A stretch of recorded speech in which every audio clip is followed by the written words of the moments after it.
Hello Bishes, welcome back to my channel. So yes, in today's video, I am wearing the same outfit as last week's video because I am recording multiple videos on the same day. But otherwise, I'm going to be talking about some more types of ways that you can work towards your art goals this year in 2023, since it's still the beginning of the year, hopefully by the time this video is posted.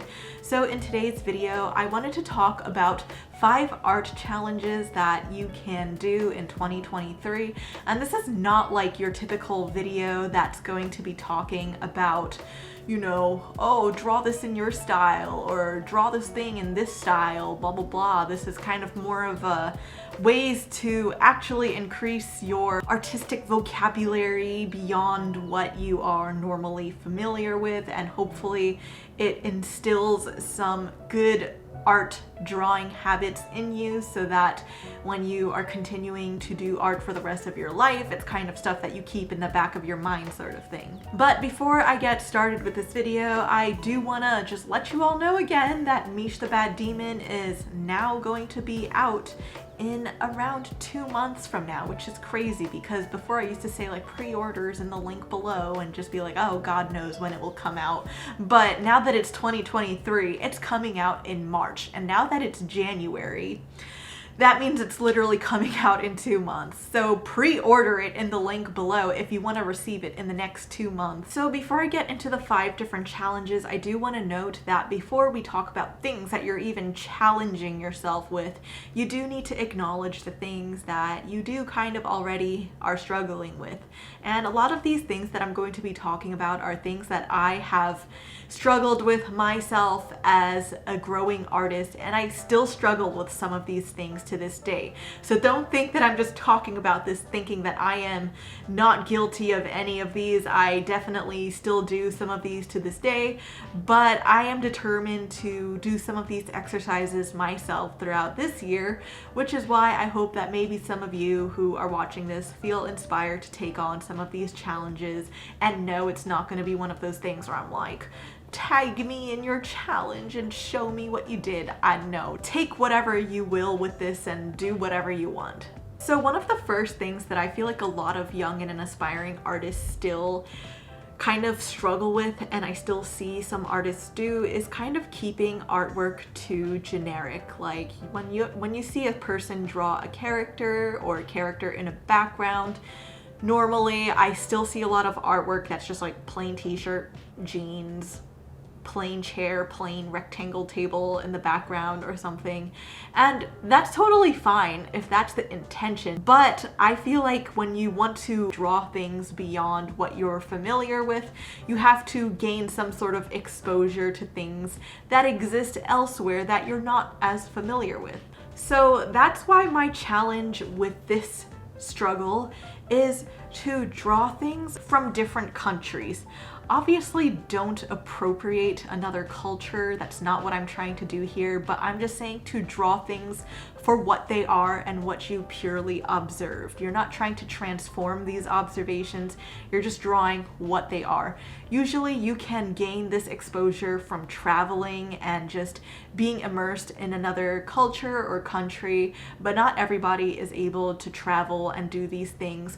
So things like Googling and doing your own research about what textiles, foods, or things look like in another country, with the proper research, of course, you can observe from photos and videos. It's better to just draw than to not draw at all, and don't let like not having a plane ticket to another country stop you from expanding yourself. Another thing that's important to know is that a lot of the films, books, and media that you are already consuming of stories that take place in another world or a fictional world, a lot of the times these stories do kind of take elements from pre-existing cultures and they do make their own thing out of it, and it's fine as long as they are doing it with respect, of course. But there are other times where certain cultures are not properly represented in the ways that certain media portrays them, and you know, as people who are just watching these things on a casual basis, it's so easy for people to just absorb and then make stereotypes, of course, and just make things very generic from these other cultures. So that's why, again, I just highly suggest it's important for you to just look at things from particular cultures from your own research and not base off of it from a pre-existing fictional film, because it's kind of like a regurgitation that's already been made. And if you're being inspired from that, you're kind of just regurgitating a pre-existing regurgitation. It's kind of like if you're gonna watch Avatar: The Last Airbender and you know that a lot of these elements are derived from Asian cultures, just then look into the Asian countries and cultures themselves and look at the certain things from each derived country, but don't use Avatar: The Last Airbender as your basis for like Asian studies, if you get what I'm saying. So then the next challenge I have is to recycle a pre-existing story idea and replace the elements with your own stuff and see your own version of it. It at least starts to get you in the mindset to start envisioning your own characters, your own story in a scene, even though it's already based off of something else. I also just think that this is a great challenge for anybody who just does not know what to draw. Literally just put on any show or movie, pause at a certain frame, and usually the typical storyboarding study is to just thumbnail each shot out throughout the film that you're watching. But for my personal challenge, I will say pause on a shot and then replace the characters with your own, and maybe even change up the background with your own. The things that maybe retain are the camera angles, the layout, the composition. So it does start to make you think about composition and layout as well. So it's kind of just a fun way to practice composing an overall shot or scene. So then the next struggle I see a lot of artists with, and I feel like I tend to notice this a lot with my followers or people who post a lot of their art on social media. And I often see this more with amateur artists, because I do see that slightly more advanced artists will eventually migrate to drawing scenes or character interactions or something like that. But a lot of like standalone drawings with artists just standing there and not really doing anything special makes me think that, hey, this artist probably might not know what else to draw. So the thing is, with these types of drawings, usually this could be fine for doing character design, because the intention with that is you're just trying to clearly communicate the design of this character. But there are a lot of times where I notice it's not the intention and you just draw it to draw it. And again, I think it's fine to draw things as long as it gets you in the habit of continuing to draw. But if you are up for a challenge, here's my suggestion. So the challenge is, anytime you draw a person, do not draw a standing pose, floating pose, peace sign pose ever again for this year of 2023. Just don't. If you catch yourself just drawing a character just standing there, just stop drawing and move on to the next thing, because you caught yourself. They have to either be doing something, interacting with something, and it doesn't have to be anything crazy. It doesn't have to be that extreme, really. It just can be subtle still. That's what's natural, and that's what occurs in natural life. So examples are, the character could be in the middle of walking and just turns around. They could be chilling with their pet on their couch, or wondering, or just thinking about something. These are just very simple gestures and nuances that don't require a lot of dynamic action poses. That's not what I'm asking for, but it gets you into the habit of thinking about drawing characters in more natural positions and not just. Moving on to the next challenge, a lot of people draw characters or just things with no context. And that's fine, because sometimes art is just meant to be art and it's not that deep. But again, if you are up for the challenge, I suggest that instead of just drawing characters just floating there and not interacting with anything in the space, the challenge is, anytime you draw a person, either draw a background, or if that's too much, supply hints of a background. Like, you might have seen drawings before where there's not a full background drawn out, but it's like you might see a shelf, you might see a suggestion of where the floor is or just where the ground is and just general details of the background, but it's not a fully drawn out background. But it does allow people to kind of understand where you're getting at with this drawing a little bit more. It just gives them a little bit more information about what this drawing is about, and especially if you're in the animation world, storytelling is key. So it's something that you're gonna have to be doing eventually, especially for the animation folks. As a child or a very easily impressionable artist, you look at the covers of comic books,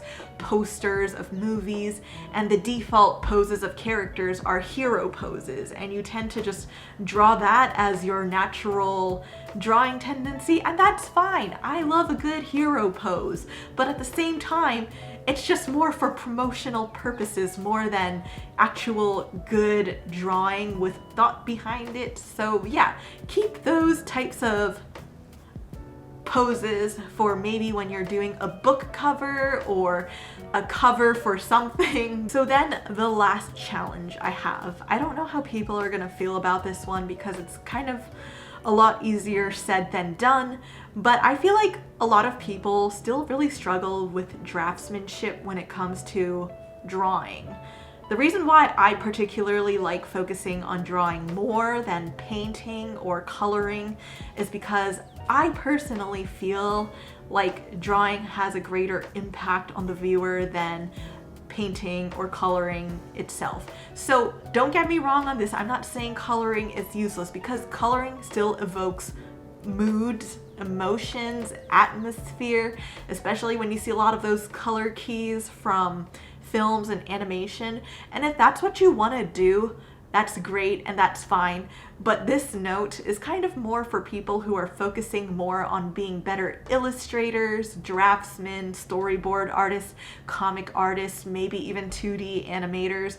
People who are more in the world of drawing, this is more of your thing. If you're someone who, again, is more into coloring, like, don't listen to this. I feel like a lot of people who still struggle with draftsmanship have a bit of a struggle when it comes to anatomy, perspective, layout, composition, proportions. Like, I feel like there's a mixture of all of those things that could still be worked on, and there is not a simple solution I can just say that will resolve all of this. The way that I was able to personally go about this with my own personal art journey was to just draw and pretty much not really ever focus on colors. So yeah, the challenge for anybody is to pretty much only focus on drawing. Maybe if you do want to incorporate color, utilize it in a way where it's only communicating shading, shadows, or just a little touch to just make your drawing just a little bit more appealing, but you're not going to be spending so much time just coloring or painting in this full thing. I know it's kind of frustrating to hear for anyone who does like coloring, but this is again a challenge for anyone who does want to improve their draftsmanship. Why do you think there are so many sketchbooks that are mostly in black and white?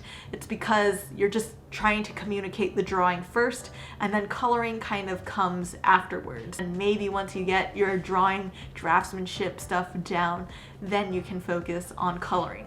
So every time you draw a picture or draw a scene or a situation or a character, you just have to make sure that what you created clearly communicates with just the lines that you put down. There is no coloring, nothing else that can help support your work other than the lines that you laid down. So yeah, the challenge again is to just focus on drawings. Do not color it, unless if it's just to, you know, supply some basic shading or just a nice little rosy cheeks to just make your drawing just a little bit cuter.